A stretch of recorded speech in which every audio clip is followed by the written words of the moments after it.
मित्रांनो, आज आपण एम ए राज्यशास्त्राला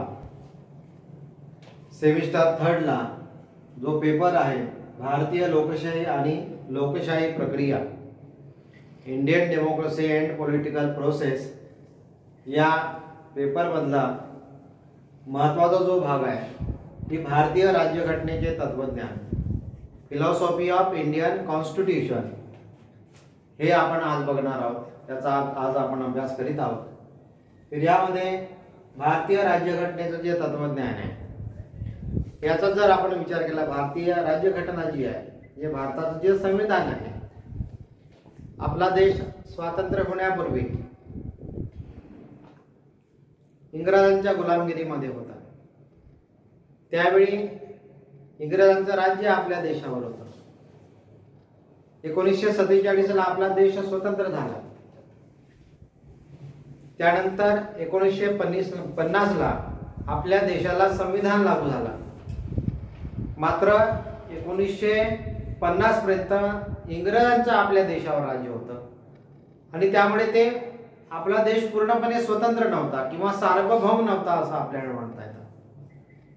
तर या पद्धतीने भारतीय जी राज्यघटना आहे बनवित असताना आपल्या देशाची जी परिस्थिती होती, अनेक राज्य होते, अनेक धर्म आहेत, विविध प्रकारचे प्रांत आहेत, यामधला जो ही जी गुंतागुंत होती, ही गुंतागुंत सोडवण्याकरिता आणि लोकांचे जे मूळ प्रश्न होते ते सोडवण्याच्या दृष्टिकोनातून आपल्या संविधानामध्ये ज्या महत्त्वाच्या गोष्टी टाकायच्या होत्या त्या टाकण्यात आल्या.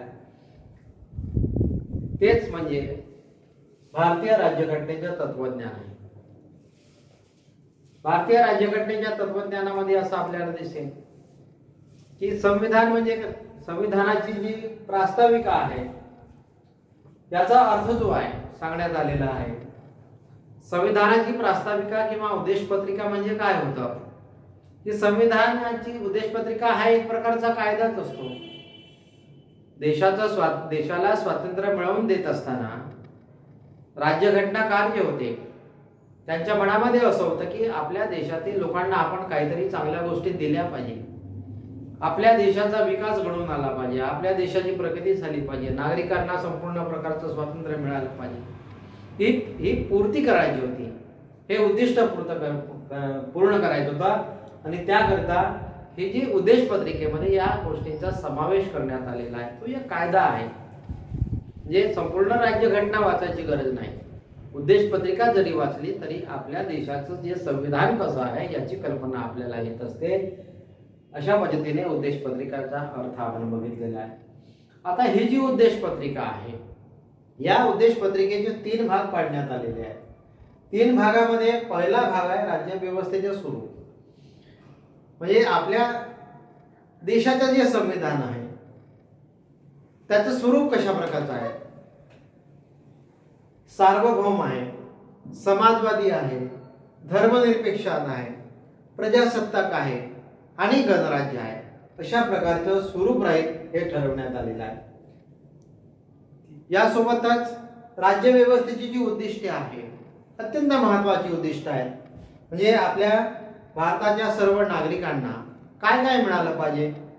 न्याय मिळाला पाहिजे, भारताच्या सर्व नागरिकांना स्वातंत्र्य मिळालं पाहिजे, समता निर्माण झाली पाहिजे आणि ही जी विविधता आहे या विविधतेमधून बंधुत्व सुद्धा निर्माण झाले पाहिजे. देशाला एकसंघ जर ठेवायचं असेल, एकात्मता निर्माण करायचं असेल तर बंधुभाव असणे आवश्यक आहे, याची शाश्वती द्यावयाची होती आणि त्या दृष्टीने प्रयत्न करण्यात आले. त्यानंतर तिसरा जो महत्वाचा भाग आहे यामधला संविधानाचं उगमस्थान. तर कोण आहे? राज्यघटनाकारांनी स्वतः जरी संविधान निर्माण केलं, तयार केलं, तरी त्याचं श्रेय त्यांनी स्वतः घेतलं नाही, तर त्याचं श्रेय त्यांनी भारतातील जनतेला दिलेलं आहे. म्हणजे भारतीय जनता हे आपल्या संविधानाचं उगमस्थान आहे. म्हणून त्यामध्ये जे शब्दप्रयोग वापरण्यात आलेले आहेत त्यामध्ये असं म्हटलंय की आम्ही भारतीय जनता, आम्ही भारताचे लोक हे संविधान निर्माण करीत आहोत, हे संविधान स्वीकृत करीत आहोत, हे संविधान अधिनिर्मित करीत आहोत आणि हे संविधान स्वतःप्रत अर्पण करीत आहोत, अशा प्रकारचे शब्दप्रयोग त्यामध्ये वापरण्यात आलेले आहे। यावरून आपल्या संविधानाचं उगमस्थान कुठे आहे ही गोष्ट आपल्याला लक्षात येते। अशा पद्धतीने भारतीय संविधानाची जी प्रास्ताविक आहे त्याचे 3 भाग पाडण्यात आलेले आहेत। यामधला आता जे स्वरूप आहे त्या स्वरूपामध्ये पहिला जो भाग आहे, भारत हे सार्वभौम राज्य आहे। म्हणजेच इंग्रज जेव्हा होते, त्यांचं जेव्हा राज्य होतं आपल्या देशावर, तेव्हा भारत हा सार्वभौम नव्हता, आपण पारतंत्र्यामध्ये होतो। ज्यावेळी 1950 ला संविधान लागू झालं त्यावेळेपासून मग आपण कोणाचेही गुलाम राहिलो नाहीत। राष्ट्रीय धोरण निर्माण करण्याकरता आपण पूर्णतः स्वतंत्र झालो, ही बाब सार्वभौम राज्य यामध्ये आपल्याला सिद्ध होते किंवा दिसून येते। यामध्ये अंतर्गत बाबतीमध्ये आणि परराष्ट्र धोरणांच्या बाबतीमध्ये निर्णय घेण्यात आपण सक्षम आहोत किंवा स्वतंत्र आहोत, ही बाब यामध्ये स्पष्ट करण्यात आलेली आहे। त्यानंतर स्वरूपामध्ये भारत हे समाजवादी राज्य व्यवस्था आपण स्वीकारलेली आहे। म्हणजे संपत्तीचं योग्य प्रमाणामध्ये वितरण झालं पाहिजे, गरीब अधिक गरीब होऊ नयेत, श्रीमंत अधिक श्रीमंत होऊ नयेत, त्याकरिता समाजवादी व्यवस्था स्वीकारण्यात आलेली आहे। जर संपत्तीचं योग्य प्रमाणामध्ये वितरण झालं तर आपल्या देशामध्ये एक चांगली व्यवस्था निर्माण होऊ शकते, म्हणून समाजवादी राज्य व्यवस्था आपण स्वीकारलेली आहे। त्यानंतर आपण धर्मनिरपेक्ष राज्य व्यवस्था स्वीकारलेली आहे। धर्मनिरपेक्ष राज्य व्यवस्था म्हणजे काय? जगामध्ये असे काही देश आहेत ते धार्मिक राज्य आहेत, परंतु आपल्या देशाने असं कोणतेही म्हणजे आपल्या देशाचा असं कोणताही एखादा धर्म नाही आहे जे राज्यघटनेमध्ये नमूद करण्यात आलेला आहे। तर धर्मनिरपेक्ष राज्य म्हणजे सर्व धर्मांना समान स्थान समान मानलेलं आहे, सर्वांना समान अधिकार देण्यात आलेले आहेत, अशा प्रकारचं धर्मनिरपेक्ष राज्य निर्माण करण्यात आलेलं आहे। धर्माची उपासना करण्याचा, पूजा करण्याचा प्रत्येक व्यक्तीला स्वतंत्र अशा प्रकारचा अधिकार आहे। म्हणजे राज्य कोणताही भेदभाव करणार नाही व्यक्तीनुसार किंवा वेगवेगळ्या धर्मातील व्यक्ती आहे म्हणून आपलं जे राज्य आहे ते धर्मनिरपेक्ष राज्य व्यवस्था म्हणून आपण स्वीकारलेलं आहे। त्यानंतर आपण प्रजासत्ताक राज्य व्यवस्था स्वीकारलेली आहे। हे जे राज्य कोणाचं आहे? हे राज्य लोकांचं राज्य आहे, असं वाटलं पाहिजे हे लोकांचं राज्य आहे। म्हणजे आपले जे लोकप्रतिनिधी असतात, जसं आपली संसद आहे, लोकांद्वारे निवडलेले प्रतिनिधी असतात, आपल्या देशाचे राष्ट्रपती लोकांद्वारे निवडलेले असतात, विधानसभेचे सभासद लोकांद्वारे निवडलेले असतात, आणि हे जे निवडलेले सभासद आहेत हे कायदे बनवण्याचं काम करीत असतात, निर्णय प्रक्रियेमध्ये भाग घेऊन देशाला योग्य दिशा देण्याचं काम हे निवडलेले प्रतिनिधी करीत असतात आपले हे। अशा पद्धतीने प्रजासत्ताक आपलं हे लोकसत्ताक राज्य आहे आणि लोक राज्यकारभारामध्ये स्वतः सहभागी होतात यामध्ये, म्हणून त्याला प्रजासत्ताक राज्य असं म्हटलेलं आहे। त्यानंतर स्वरूपामध्ये आपलं हे जे राज्य आहे हे गणराज्य व्यवस्था आहे। जसं इंग्लंडमध्ये असं आपल्याला इंग्लंडमध्ये संसदीय राज्य व्यवस्था आहे, परंतु इंग्लंडचा जो प्रमुख आहे तो तिथला राजा आहे।